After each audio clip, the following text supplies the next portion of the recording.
Ooh, Tuesday. The dog just walked in. Hi, puppy. Hi, Riza. Hi. I've been getting her out more now that it's starting to cool off. To play fetch in the backyard. We don't have the biggest backyard, but we got a decent one. So yeah, she's had a rough summer.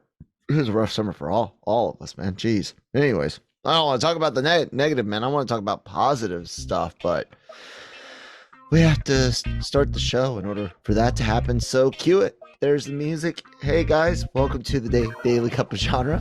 It is the show where we talk about everything in entertainment, news, geek culture, pop culture, gaming, sports, wrestling, random garbage, brought to you by the wonderful people that are not garbage in any way whatsoever. Grow Generation, growgeneration.com, where the pros go to grow. I am Kyle Malone. I help host this thing along with Manny Gomez, my partner in crime over on the West Coast. It's bright and early on a Tuesday morning, and that sounds like some sort of radio host shit. Manny, what's up? Nothing much, man. Just it was a good day yesterday. It was? Really? Why? What was so great? So the Giants, the Daily Cup of Genre. The Giants clinched their playoff berth yesterday. That's cool. So they're officially back in the playoffs. Big E won the WWE title. Ooh. So that was fun. I won my first game in fantasy for the year. So I'm 1-0. Usually I'm. It was a good day for you, man. And I think there was one other thing. I don't remember what that other thing was. But yeah, dude, just wins, man. And today Cristiano Ronaldo plays again. So I mean, what else do I want? Winning lottery numbers. That's about, yeah, but that's aiming a little high though. Yeah, I know, right. That's cool, man. I like it when especially during hockey season, because I'll end up with a day where a bunch of nice things line up, including like a big win against like a rival or something like that, or getting a playoff spot. Yeah, dude, that's cool. I'll say this: someone else had a pretty good 2 weeks to make them want to announce a pretty big thing the other day, and we didn't get a chance to talk about it in real time, but I kind of thought it'd be nice to chit chat about Disney's big choice to go ahead and pretty much greenlit the rest of their films for at least a 45-day exclusive theatrical release, as far as the ones that were not already promised a day and date or Disney Plus immediate release already. That's a good thing for theaters, isn't it? Like, yep. Theaters, not like we're just going to focus on theaters right now. Disney, 45 days exclusive for their animated, their live action. Marvel, if it's not already been promised, theaters, man. Isn't that awesome? That's great. Yeah, I think they're gonna be real surprised when Eternals doesn't do that great though. Because Shang-Chi was such a unique movie, and I think people were looking for that, just the way they were looking for like a movie like Free Guy, which was very different than everything else that had been released. Plus, it was a little bit more of a toned down Ryan Reynolds, which was able to be very successful. Mm-hmm. And so I think with the Eternals, it's going to be a little bit too outside the box for people, where it's going to be like, well, I can't watch it, because some people complain that, why can't I watch it? I'm going to go rent Shang-Chi, and I was like, you can't. Mm-hmm. It's only in theaters. They're like, what? Blah, blah, blah. And so I think with the Eternals, it's going to be one of those, well, I'll just wait for it, because this is kind of, I don't know what this is.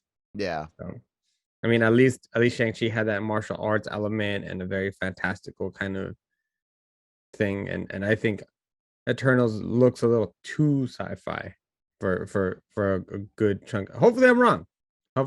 This is what I just thinking will happen. No, well, I mean, look, I started off by saying, it's a good thing for theaters, but you bring up a good point. There could be movies that people really aren't necessarily interested in. One thing I've often wondered about the Eternals specifically, is the idea that the big names in it could Mhm. draw in more casuals. People that, they're like, I don't know who Zoe Saldana is, but they know who Angelina Jolie is. Could that play a factor? Could people that don't necessarily know the leaks, or people that don't even necessarily follow the MCU close enough to kind of see what the Eternals most likely is, or already know what it is, could there be enough that are thinking, oh, this is where we'll get our mutants? Which is possible, I guess, but I really don't think that it's likely. Maybe they might show up. I don't know. You are right about that. And I'll say this: it is potentially Disney jumping the gun, because you and I just watched our what looked to be a pretty decent trend fall apart the last 6 weeks, with second weekend drops and movies overperforming, which is great, but great for those movies that did well, but it's not necessarily good for business to make a big decision, because, well, there's no trend, you know. This is why I like Warner Brothers' decision. They ain't got to worry about it all year. It's just like, it is what it is, guys. And then the one that's been flip-flopping also is the family, the Addams Family movie, because now it's going to be in theaters and on released on the same day. I forgot which streaming service it was. Peacock. Thank you. Peacock? Should be Peacock, because it's Addams Family. But if I'm wrong, I'm sorry. I'm not going to look it up. I will. Keep talking. Because so that one is like a family movie that people do want to go out to. The thing is, even me, man, and I want to and need to be into the loop of what everything's going on in the MCU. I feel like the Eternals is going to be a waste of time. It just seems too expensive to continue on with the majority of this cast, and it seems like they were trying to do something outside the box. But I mean, the only saving grace I have for this film is that it's directed by Chloe Zhao, and so that's what I'm hanging on to. Other than that, I'd almost rather watch Venom 2. So now that's a bold it thing. just seems like I'd be more entertained by it. There's nothing about any of the Eternals trailers that says I'm going to be entertained. Yeah. Now I'll say this. I'm not going to bring it up on the screen, but I'm reading the Hollywood Reporter's thing about the Switch for Addams Family, the cartoon, and in it they never once say it's going to be released on Paramount Plus. Now, Paramount is mentioned several times. They mention other Paramount movies, but they literally are relying on you, the reader, knowing beyond a shadow of a doubt from context alone that it'll be on Paramount Plus on October 1st as well. I found that kind of interesting, because that's such an easy sentence to add in at the on there. Actually, on their TV trailer, it's already on there. Yeah, so it's whatever. It is movie dependent, and that is very very nerve wracking for business. Business wants to rely on trends. I mean that's what gives you that's how you do your risk assessments, is looking at trends, looking at cycles, looking at past history, so you can what's effective or efficiently spread your risk. It's great for for theaters to see Disney dedicate to that. However, it's still up to us to go to the theater and support it. So I again, I'm not telling anyone to go out against their own self-interest or their Right. that's health or financial, but I do beg you guys, I can't fund Hollywood alone, but I do want more big movies and small movies, so please go out and buy something. If you don't go to the theater, buy a shirt. What do you think the other studios that aren't your little indie, or not necessarily indie distributors, I mean independent of Sony, Disney and Warner, or we'll just say Disney and Warner, man. What do you think about studios like Sony, even Netflix and Amazon's in-house crap and other smaller distributors? What do you think they're looking at? We already know Sony moved their Venom. Do you think that they're going to hold off on those other companies are holding off on 2022 stuff completely, because they're not even talking about that stuff other than, hey, we move these movies. There's no plans. It's just these dates are there. Do you think they're just watching it to see what happens with the big dogs?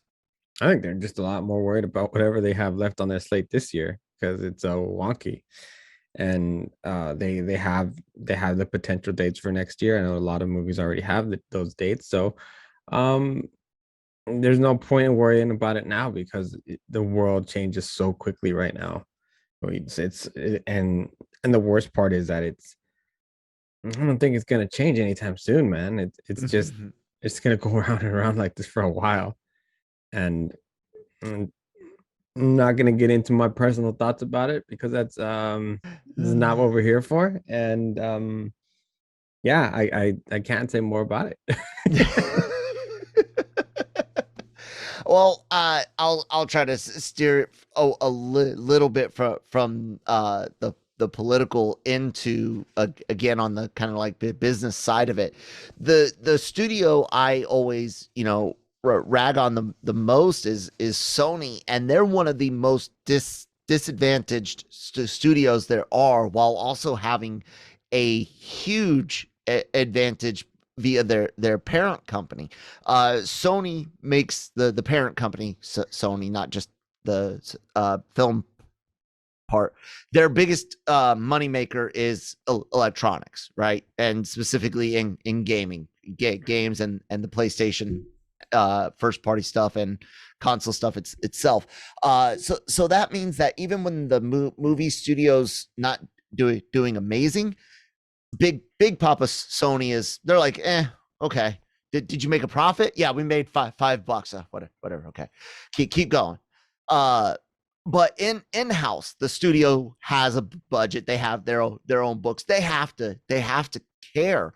And I just, with all the streaming battles going on, there's these random studios out there. Sony's not small, and I think overall, I haven't dug into the book. I think they're in a better position than Fox was towards before Fox was starting to be seriously talked about being bought. But do you think these studios last long? Do you see maybe Sony and Netflix combining? Do you see Amazon going after Sony? Apple and MGM. Why are you always picking on what's Sony? going on? No, I brought up it. Well, MGM got picked up by yeah, Amazon, I was gonna say Apple. I was like, MGM already got picked up. I got the two big a holes. I mean, A word companies. No, I'm joking. Only slightly joking. Anyways, no. Do you see any other companies getting picked up as well? No, not anytime soon. I think I think Sony's solid with what they have and what they have going on for them. That Spider-Man universe is going to be big for them, and especially if it's as fluid with their past stuff and potentially the MCU as it seems like it might be. even if I'm not saying this because I think that they're going to be, but even if their Spider-Man movies are not very good, people will love Spider-Man enough for it won't matter, unfortunately. Well, it mattered before. Do you think all of a sudden it doesn't matter anymore? No, well, the thing is, people are gonna go watch Spider-Man movies regardless. They're gonna make the money to keep Sony satisfied, like kind of even like you said. So I mean, they have so much. They have a good grip also on television shows that and things like that. That it's just I think that they make enough, and it's really not gonna be an issue. I mean, what they have Ghostbusters coming out. Host of Transylvania is still a really big thing with kids, Things and with Resident Evil, a lot of game properties yeah, that are going to get brought over. yeah. So they're gonna be fine, because they're backed by all their electronics, that they're just Sony. I don't for whatever reason I don't see them having such a big problem, just as the same way that because they need that wing of the company even to promote their electronics or their games and things like that. So they'll be fine. I guess maybe my biggest You just question though want them is to be sold. no legit. Well, look. Do I want the name to ever be gone? No. Do I wish there was a massive shakeup in leadership? God, yes. Both creatively and marketing. I think they have some of the worst marketing out there. Now sometimes they have the best, but it's very very far and few between that some plan of theirs in my mind goes well. But we'll see what the future shakes out. No, dude, legit. Their Sony PlayStation and Sony Pictures have already tried multiple times in different ways to get into the streaming game, into the being a set top box type a deal for TV, offering TV over internet like Sling or whatnot. All these things and it'll always failed, and yet here's Disney and Warner Brothers and all these other people that didn't have any infrastructure in the game, didn't have set top boxes, didn't have pre-built computer systems to do all the, and they just get into it and can do it. You and I have been discussing consumers and our habits being so instantaneous and stream heavy.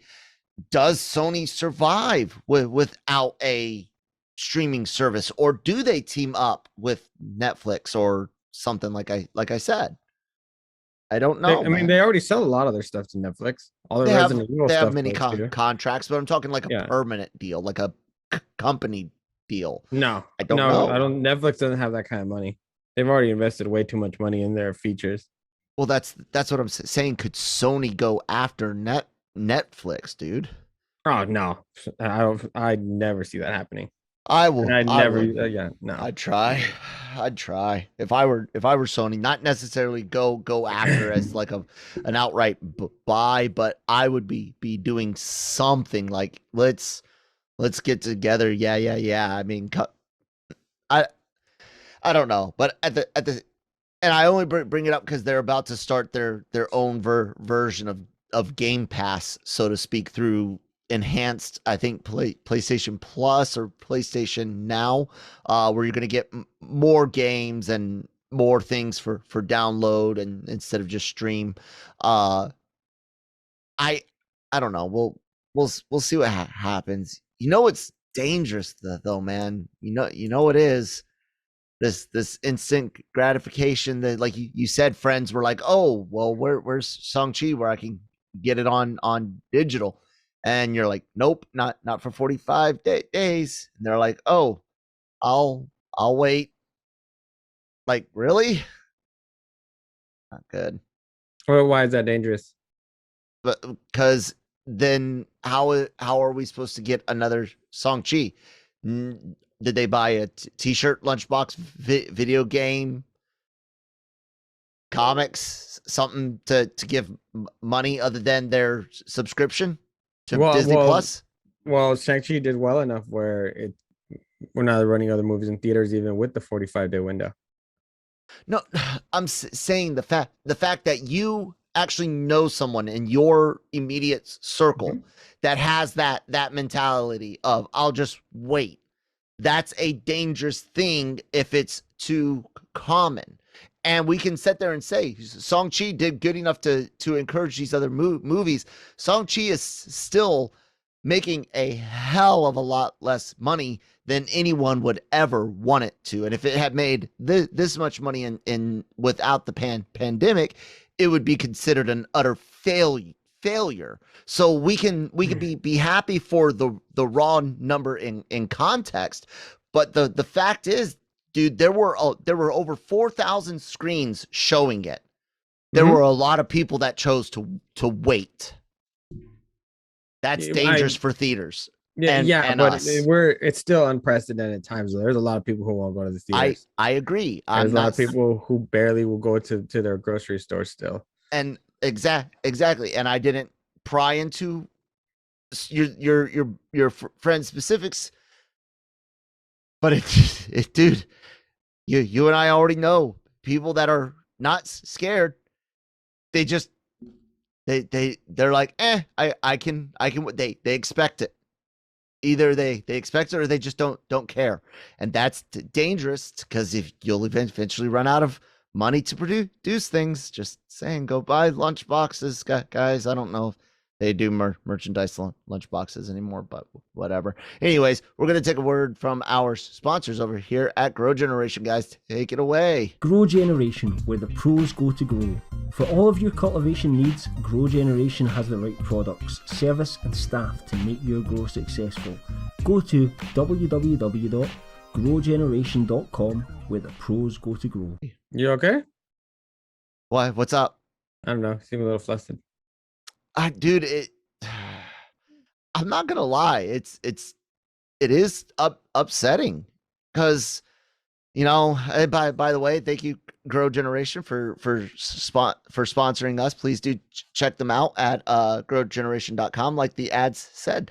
Yeah, no, it is a little upsetting, just simply because it is a matter of jobs for people. Because sure, you and I mentioned, you know, we could see budgets for movies shrink because of the lower returns, but with those shrinking budgets for projects means less jobs. It means it's a smaller crew, smaller locations, which means that places that are usually used for projects, especially returning projects, that are used to bigger crews, now have less income coming into those areas. It is a domino effect in an economic sense that a lot of people, and I'm not hitting on anyone that doesn't necessarily see this. I'm the idiot that went to business school, and but you can see these dominoes and how the double edge of instant gratification can really hurt us as consumers. It takes a lot of money to produce Call of Duty. You know, AAA title video games these days, guys, have Hollywood movie budgets, $100 million plus budgets for a video game. You're not going to see companies want to make pennies on the dollar for their games off of your Game Pass subscription. Why do you think Sony and Microsoft bought so many studios? Because those studios weren't going to want to make games for nothing. Why would you go from selling, you know, 5 million games at $59.99 to relying mostly on subscription fees? You can't. And I get it. We're in odd times, but dude, we had these discussions in 2018 and 2019 about theater attendance dying down, that the things keeping numbers up, or just big tentpole movies and higher prices for premium seats, premium experiences.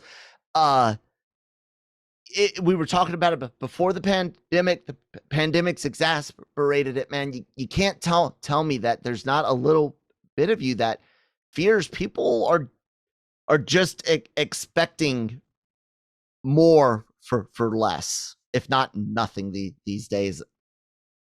Well, that happens all the time, but eventually that quote unquote freedom runs out, because we all learned in economics that there's no such thing as free lunch. Did we? Somebody's paying for it, and eventually those handouts that you're looking for don't exist anymore, because the resources run out. I'm not worried about it. Everyone's always going to watch movies one way or another. The form that they're distributed, yes, we had already seen years before that it was beginning to change. It was beginning to shift over to our streaming, but the issue was a lot of studios are very terrified of even trying it, just because of the backlash that theaters were going to have. But because of the perfect storm, here we are now, and it's probably going to change the way we all see movies for the future and forever. I mean, and that's just part of change, which is why you also see theaters with so many different rooms now, including 4DX and special Atmos one, Dolby rooms, and RPX, whatever, and so many other gimmicky rooms that enhance your experience with something that you cannot see at home, because of the fact that it's sometimes easier to watch a movie at home. There's a crowd that's gonna want to stay home, and there's a crowd that's gonna always want to watch a movie in theaters. And honestly, everybody, they just have to adjust to it, because I don't think it's ever going back. That brings up the other side of that equation. Then how do companies start making that money back? I think it was maybe last week I asked, does Hollywood ever just rip the Band-Aid off and say, hey, these 3-month and less theater to home releases are done, it's going back to 6 months or whatever? Does that ever happen? On the gaming side, you can see where they can make extra money. Loot boxes, DLC, updates, little things like that. People can eat that up, and God, it'll suck to see that go into every nook and cranny of gaming that a lot of casual gamers might not realize haven't been affected by those types of things, or at least not to the extent that a Call of Duty or a Fortnite is. But on the movie and TV side, I can just see, one, your streaming services prices are going up. I mean, my Hulu went up again. I think it was, or not Hulu. One of them just went up another dollar from $11 to $12.99. Disney went up a dollar or two over its early existence. Those prices are going to go up, and the one reason most of us cut our satellite and cable cord is going to go away, which was to say save money. What happens then, man? What happens when we're right back to where we were, spending $150 a month on streaming services for movies, TV, and fucking games? What the hell? Yeah, I don't game enough for that to be an issue for me. If a game is, if I don't, there's very specific games I'll buy. Right. And then other than that, I won't touch other games. If it looks out of my wheelhouse, like I don't recognize the franchise, you have a 5% chance of catching my attention. I get that. But what do you think for the other stuff, man? Is there a price point where you tell Disney Plus or Netflix or any service to get bent? Like, no, I'm not paying that much. Yeah, I think so. I think if once it starts getting into the 20s, it's something that I'll have to think about a little bit more, because then it becomes a little bit more inconvenient. Mm-hmm. So, but for now, because it will happen, I think we're gonna be okay. But to your other thing, I don't ever think there's gonna be a 6-month waiting period between movie and home release or whatever. I mean, Probably not. Do you think we could get back to three to 4 months? maybe. Maybe. And that's only because things are delayed to get out, not because studios actually want. I mean, the point is, the faster you can make your money and just be done with it and move on to the next project, the better. Yeah, but the closer you put those dates together, the more people are willing to wait. And then if you then put it on a premium VOD and then say it'll be on, the subscription, if it's not if it's within a relatively easy to wait time, people will wait and or pirate once it's available on premium. Again, there's a cascade of effect, and that piracy, I don't think a lot of people take into account, because we used to think of piracy as some guy with a camera, under his jacket, hold up, like trying to make sure people don't see it. But now piracy is these full, 1080p DTS 5.1 channel surround sound, rips, dude. Like, people can get that very, very easily. I don't support that. It's breaking the law, and that has effects, guys. That it's all connected in ways. I think a lot of, like I said, a lot of us don't. I don't even think about it until I stop and actually look at these things, and I'm going, wait, man, if this, then that. And it's not like conspiracy, this, then that. It's just legit stuff, tangible things that you can look at, point to, people that you personally know pirate shit. Hell, guys, I was in the United States Army. I watch as hard drives exchange. Hey, do you got that show? Yeah, I got that show. Hey, I got these movies. You want these movies? And people, flash drives, thumbsticks, and whatnot. Give us a break. We're over there for 12, 15 months. I used to do that shit all the time. But those were all, garbage copies. Today, it's not garbage copies, especially with the streaming stuff. And all I'm saying, I'm not, and I can hear people, oh, they can afford this, that, and the other. And to a degree, yes. But to another degree, remember, while there's a millionaire in front of the camera, not many millionaires behind the camera. The people that actually rely on those productions for their 9 to 5, for their 9 to 5, they're not millionaires. And smaller productions means less jobs. That's all I'm saying. So, anyways, I'll get off that high horse. What's up, man? What have you been watching or checking out recently? We haven't even talked about like any shows. Have you been watching freaking Brooklyn Nine-Nine at all, or anything? Actually, no, I have not. I'm just gonna wait till to just watch that all together.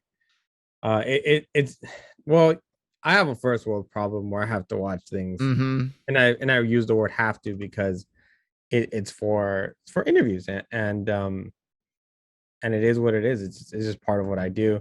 So I don't necessarily get to choose sometimes the order of when I watch things. So the one I have kept up with has been What We Do in the Shadows. Yes, and those have been great. Christine and I have been watching. the last episode was kind of bland a little bit, but Oh, I thought it was hilarious with the car. Yeah. No, I love it. or maybe I'm kind of getting a little bored of kind of it. I don't know, but we'll see. I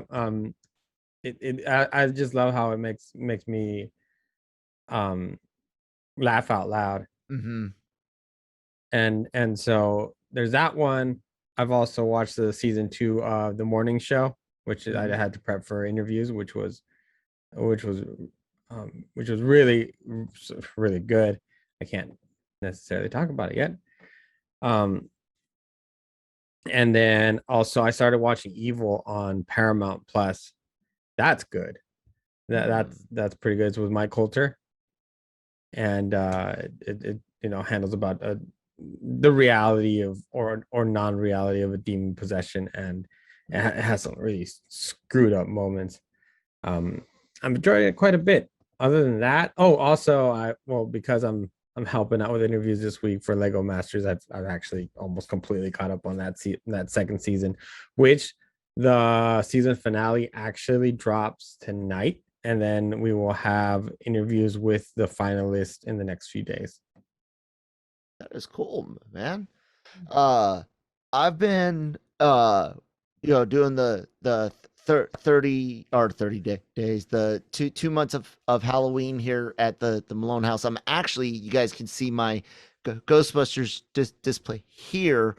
I'm probably going to end up for Halloween moving it directly behind me. I'm trying to figure out my mirror effect there to where my anime stuff is, and because I got a little horror shelf below there. Mm-hmm. And then we've been watching, because I don't like to deal with too much darkness right before bed, so we've been watching comedy horror at night. We started with Scary Movie, which is classic. We did Ghostbusters, and then we did crap, what was it, Zombieland, and then we did last night Happy Death Day. Have you ever seen that one, Happy Death Day? No, I haven't seen that one. Oh, dude, it's from Blumhouse, and it's freaking amazing. Take Groundhog Day. Never seen that one either. Okay, you've never seen Groundhog Day? Nope. Oh, Jesus. Oh my God. Christy! Manny's never seen Groundhog Day. Oh my God. What? I don't. I know. I don't know what to. I don't know what. How have you never seen?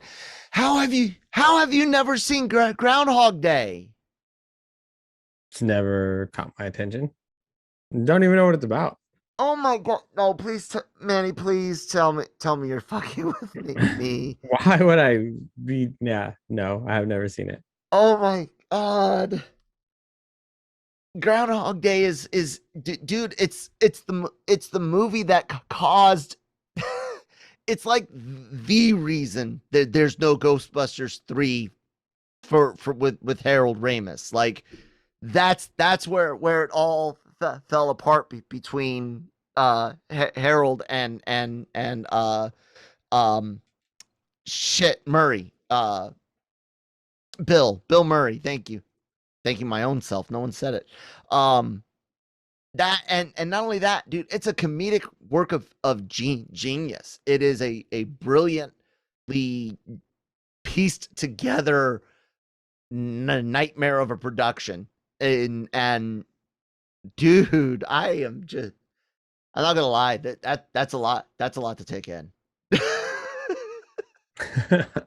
Well, I'm probably not gonna watch it. So. Anyways, so in Groundhog Day, Bill Murray's character has to relive the same day again and again and again until basically he becomes a better person, right? Okay. Mm-hmm. He goes through all the stages of, this is scary to this is fun to I want out of this to I'm gonna make the best of it. And the horror movie Happy Death Day takes that same premise, but instead of you basically waking up in the morning, whether you go to sleep or die, you are going to die every night until shit gets better, until shit gets solved. It's a little bit more complicated, but I'm trying to keep it simple. Jesus. And then it's just this really cool slasher comedy with that Groundhog Day element. So I highly suggest you check out Happy Death Day. I've Really, heard of it. yeah. I have to run across it. Like I had heard to watch The Empty Man for a while, and then turns out that was a piece of crap.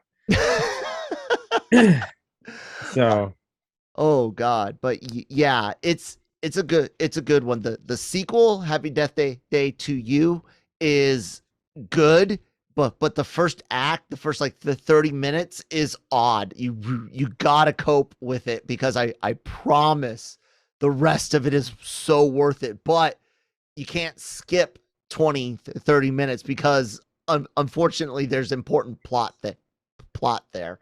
So do check them out, and that's to everyone in the audience. Please do that. And then I think tonight, Christine, do you have an idea for tonight? If not, I do. Behind the Mask. Yes. And that's what we'll be watching tonight. Behind the Mask: The Rise of Leslie Vernon, one of our nice. all-time favorite slasher flicks. Have you seen that one yet? With the Behind the Mask? Yes. No. Okay, that's another one. You know what I would love to try to find out, if there's a way to do a watch party for you and your girls, and me and my wife Lucas probably wouldn't want to watch it. I wouldn't feel nah. Yeah, your daughter might not. I don't know how you feel about sex scenes for your kid. Lucas couldn't watch that, but it's got a standard issue horror movie boobs in it. But it's one of our all-time favorite. It's another dark horror comedy. It's really good. I ran into the first person ever in my life since introducing the film to people that didn't like it, and it made me want to throttle him.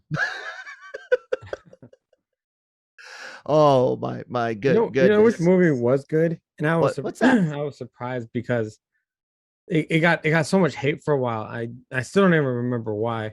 Mainly because sometimes when movies get banned or pushed back because of different things, I kind of roll my eyes anyway, because it's art. It's subjective. Anyway, that's not the point. The point is The Hunt. The Hunt. I don't know if you've seen it. It's actually on HBO Max. The one where it was spread across like Breitbart as a movie where they were hunting conservatives. Like it was like rich elite liberals hunting conservatives or some shit like that. That one? That one. Okay, but it really is almost kind of flipped in the movie, and it's not quite what a lot on the far right we're trying to peg it as. That one. Yeah, that one. I just honestly, this is so. But it's just it's funny because it's ironic. The hate towards it versus the movie, and then the message in the movie. There's just so much irony in it. And but I found the movie to actually be pretty good. Yeah, and even if that messaging, even if the big God, I mean, everyone can kind of tell by what you and I are hinting at what actually happens in the freaking movie. Even if it didn't go down that way, even if the premise holds out all the way through, right? Even if it's executed exactly as, far right news outlets and pundits were making it out to be, it still would have been a funny movie. Yeah. I think it was done. I thought it was great. It would have been an entertain, and by funny, you gotta kind of understand where some people in horror come at. Even horror movies that aren't necessarily meant to be comedy horror can be funny in a way. Horror is just such a unique, fun thing. I think people that don't actually have fun getting scared, I think sometimes the way we talk about horror kind of puts them off. Like, oh, you're crazy. Trust, I'm crazy, but that's not part of it. That's normal. Yeah. Oh, there's something I want to talk about, and probably not today, but just to let it simmer in also other people's minds, is how mad it makes me that people watch crappy stuff on Netflix. And then it's on the top 10, and you click on it, and it's utter garbage. Manny wants to police your Netflix's top 10. Don't they curate that themselves? Can't they mess with that themselves, or is that just a? I'm sure they can, but like maybe it's just a rumor. There was a movie on there called Prey that was like, I think, third on the list, like what people were watching. Mm-hmm. It's a German kind of horror thriller. I heard about it. It was utter garbage, absolutely garbage. Ouch. And Manny's I was like, this is what everybody wants to watch. I was like, oh my gosh. Manny's gonna get an email. We got the director for Pray for you. well, you tell me where it makes sense that one woman with a rifle can take out 5 guys and they can see her. It's one of those. Yeah, like okay. It made absolute, like, after the first guy gets shot, there's a thing called flanking somebody, because she cannot shoot in 4 or 5 different directions at once. Right. It's a very simple answer. And yeah, it was just the stupid plot twist between the brothers. You can see it coming a mile away. Just like the shooter, ironically. And I was just mad. And I was just mad because we had watched it because, oh look, it's on the people are watching this, it might be good. This and that. No, it was not. So, but I wonder how much influence Netflix is like, oh, a certain number of people are watching this or something. I don't know, but I hate it because it's happened a few times already to me. But yeah, maybe, who knows? I do know one thing though. You need to get ready to go do the 9 to 5 thing, and we need to get this show wrapped up so I can get it edited. And that means I'm here to tell you guys to check out the wonderful website LRMonline.com every day for all of your entertainment news, needs, and opinions. Please do check out our YouTube channel. If you're watching us on here right now, please go ahead, hit the subscribe button, give us a thumbs up or thumbs down. We'll take the hate clicks. Just please do watch through the ad and check out our sponsors over at Grow Generation. And we have a podcast network, the Genreverse Podcast Network.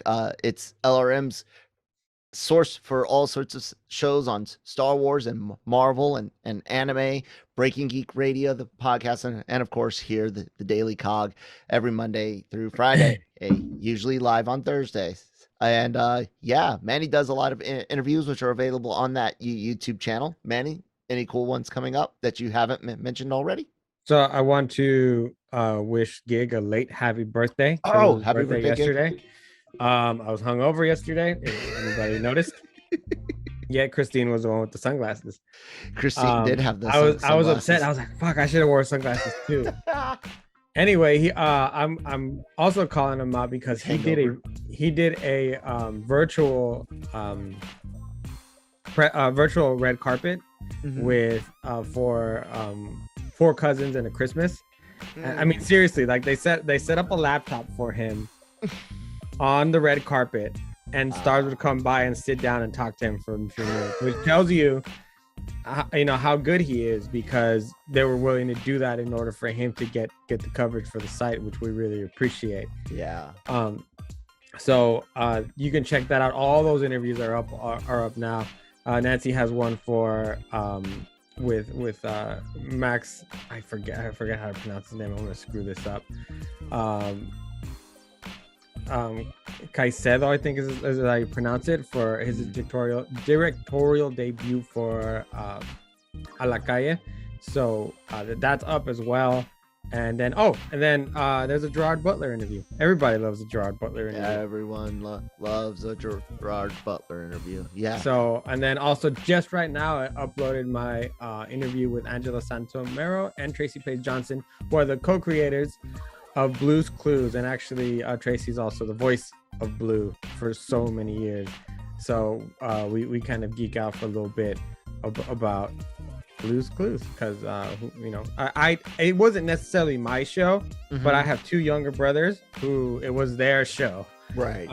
So I know Steve very well. I know all that stuff. Hell, I know Bananas and Pajamas really well, and the Big Comfy Couch, and Teletubbies and Caillou and all of that stuff. Hell, only know of them thanks to like hospital and dental waiting rooms. God.